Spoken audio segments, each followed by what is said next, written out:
Peace of Christ to all. In this video we will show you why Muslims cannot be trusted.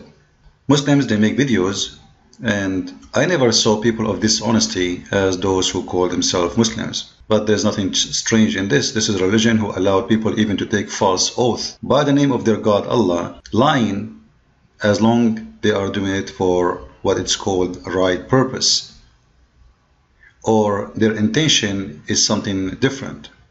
Which means a Muslim, he can take an oath lying to you and it's okay for him as long his target is something else. Let us say he want to convert you to Islam.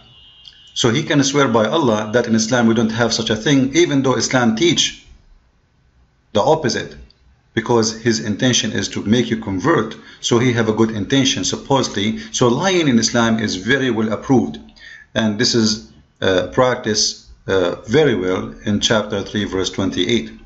However, today we will answer and we will show everybody how Muslims they lie and why Muslims cannot be trusted with the proofs and reference.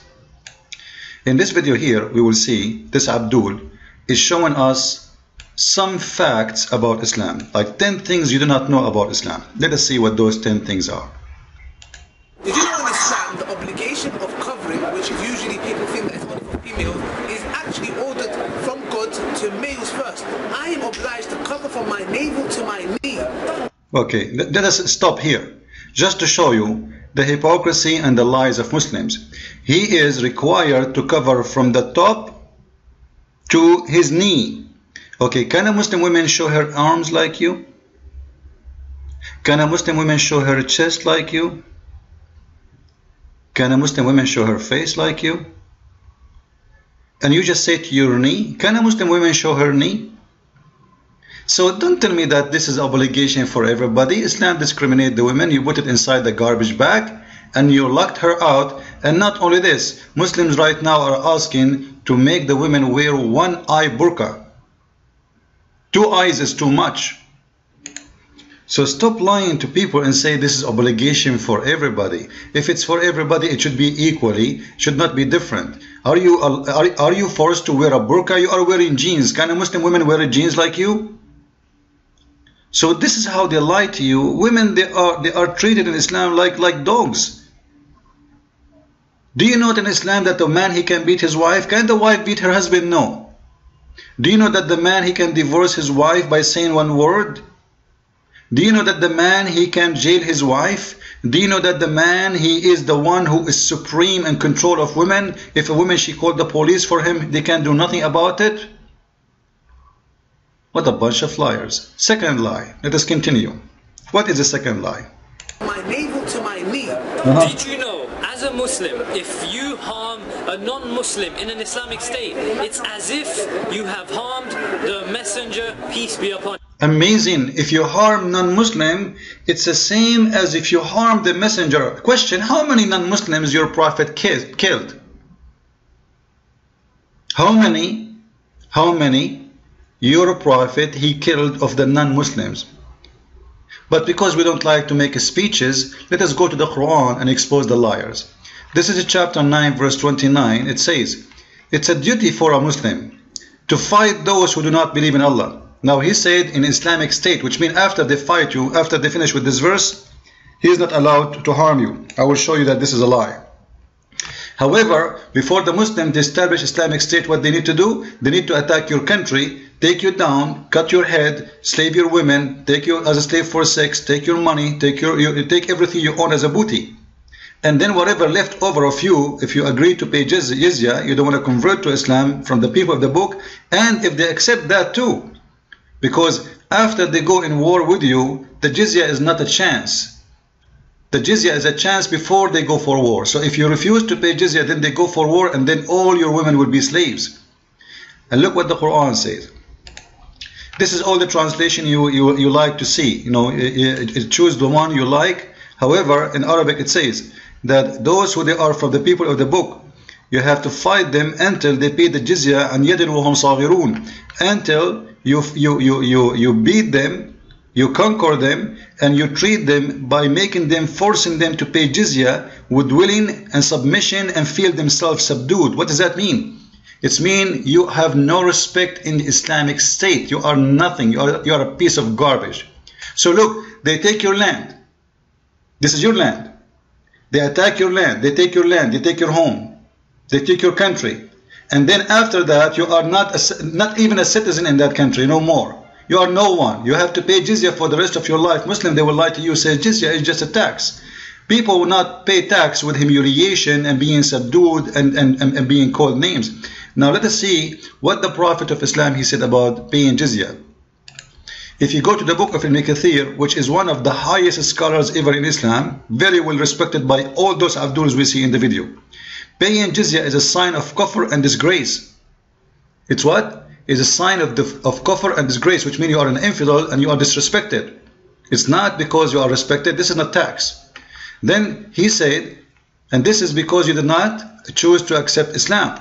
Then he said, in Islamic State, no one is allowed to harm non-Muslims. Is that true? Look what Muhammad he said about that. This is the Quran first, saying the following statement. You can read it yourself, that Muslims are not allowed to respect or even elevate the people of Zumma, which means the Christian and the Jews, to make them equal to Muslims or above them, which means the Christians and the Jews should be always down. They are not equal to the Islamic society. They are the lowest, and they should not be treated with respect. Always should be disgraced, always should be humiliated, we should be putting down. And then look what Muhammad he said, the Abdul in the video, he said that a Muslim is not allowed to harm non-Muslim in Islamic State. Is that true? This is the Prophet of Islam himself. Read with me. The Prophet said, so this is not me saying, alright? I want the Abdul to focus with me, just to show you how you Muslims cannot be trusted when you talk, a bunch of liars. Your Prophet said, don't initiate the salam to the Jews and the Christians, and if you meet any of them in the road, force them to the most narrowest alley, which means make them, you don't say salam, because no salam with non-Muslims. Secondly, you humiliate them and you force them to walk in the narrow alley. What does that mean? It's the open sewage. In the old days, the sewage used to open in the street. The dirty water run out of the houses and go in the street. So when a Muslim, he walk in the street and he see a Christian, he should force him to walk in the sewage. But the Abdul, he just told us, if you are a non-Muslim, you should not be, and if you harm non-Muslim in Islamic State, as if you harm the Prophet. When is a Prophet saying the opposite?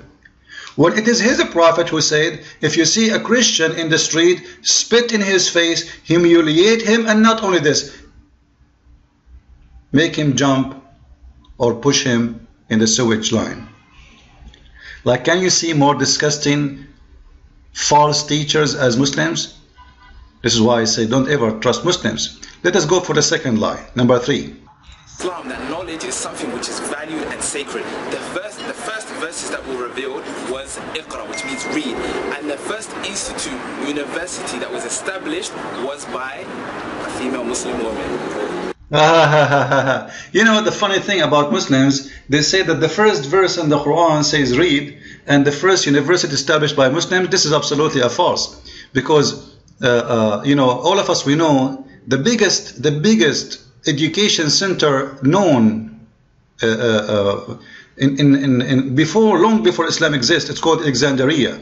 When the Muslims occupied Alexandria, they destroyed tons of thousands of books. So what the Muslims are talking about? Look at ISIS, what they are doing. What university you are talking about? The Greek exists before you and the Aramaic exists before you. However, you just said that the first verse in the Quran says read. But yet your Prophet, according to Muslims, he never learned how to read. Which means your Prophet even don't care for education, because at least he should educate himself and learn how to read, how to write. As long the order of Allah for him is to read, how come your Prophet do not want to learn how to read? How long is going to take Muhammad to learn how to read? 6 months? He spent 63 years of his life doing what? Having sex with women, busy with Aisha, playing with her doll, molesting her between her legs. But he don't have a few weeks to learn how to write, how to read.